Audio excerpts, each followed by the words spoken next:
I kind of liked doing these talks and getting engaged with people, and went from there to saying, how do we actually deal with this issue of over-consuming? And it was very clear that you can't just tell people, you know, they ought to stop consuming and live like a monk and you know, in a cave, put on a hair shirt and so forth.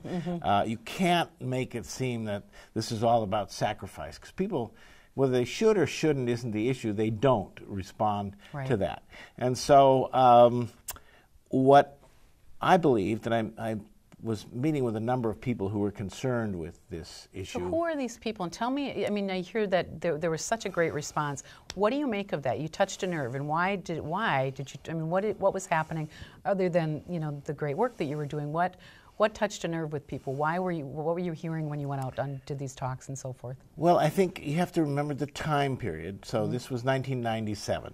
So this was right in the second Clinton administration. It was probably the peak time in which Americans everything was going up economically. The economy was booming. It was good news, There was lots of employment.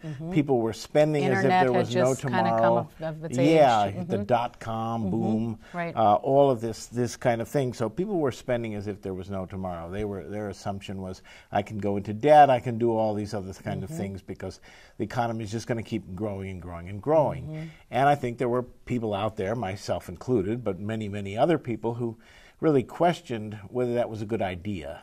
So those people responded to this documentary.